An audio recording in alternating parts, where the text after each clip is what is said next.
Olá, irmãos, graça e paz, que Deus nos abençoe nesse dia com a compreensão da sua palavra.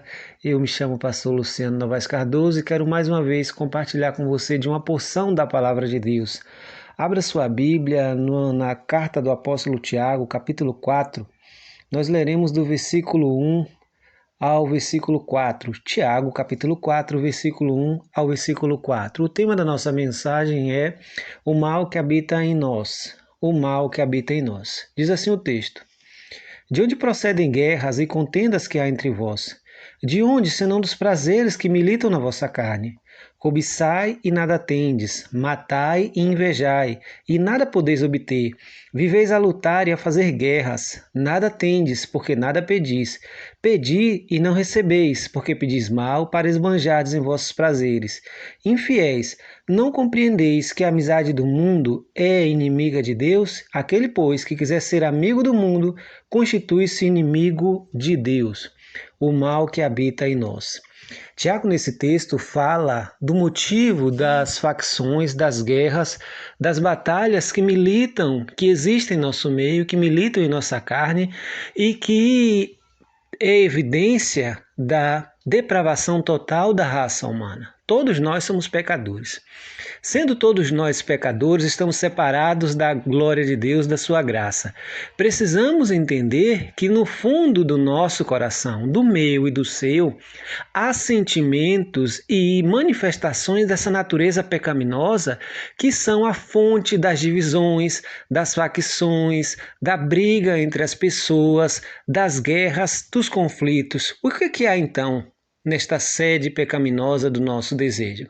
A primeira coisa que a gente precisa compreender é que do coração do homem procede todo o pecado. Jesus diz que nada que entra no homem contamina, mas sim o que sai.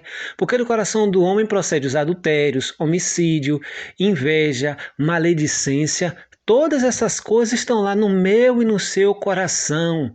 Por isso nós precisamos estar sempre consagrando a nossa vida a Deus, colocando o nosso ego na cruz para que Cristo possa reinar em nosso coração, para que essas coisas possam estar sendo diariamente mortificadas em nós, porque em nós há inveja.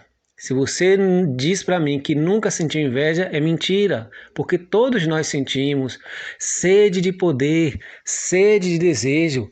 Alguém já disse que todos os problemas da humanidade, das quedas, se resumem em 3 itens: sexo, poder e dinheiro.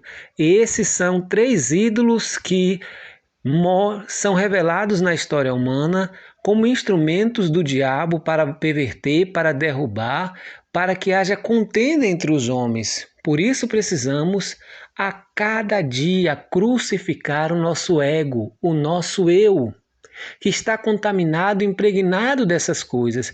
Foi por isso que Jesus disse: se alguém quer vir após mim, negue a si mesmo, tome a cada dia a sua cruz e siga-me. Somente os condenados à crucificação carregavam a cruz.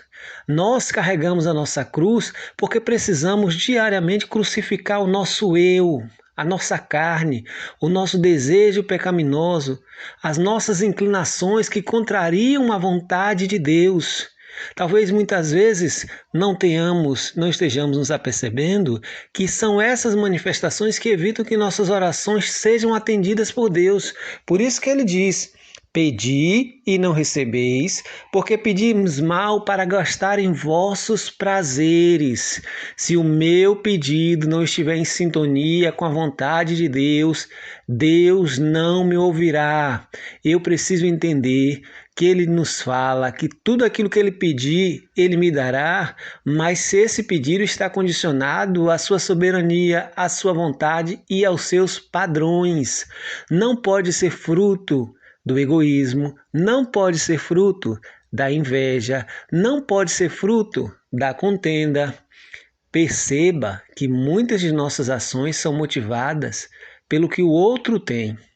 O indivíduo tem um carro, mas ele não está satisfeito porque o vizinho comprou um carro novo. E aí ele passa a batalhar, a se sacrificar, a orar a Deus, porque ele tem que trocar o carro dele. Mas não é por necessidade, o carro dele está servindo. É porque o vizinho trocou e ele precisa trocar também. Ele sente inveja do vizinho no seu interior. É um indivíduo que muitas vezes cobiça a esposa do outro, deseja o que o outro tem. Por quê? Porque há no seu coração este sentimento de inveja, de facção. E são essas coisas que promovem as guerras, as divisões entre nós. Não é à toa que a Bíblia diz que por inveja Caim matou Abel. Nós precisamos policiar os nossos pensamentos. Precisamos refletir sobre nossas atitudes, sobre nossas motivações.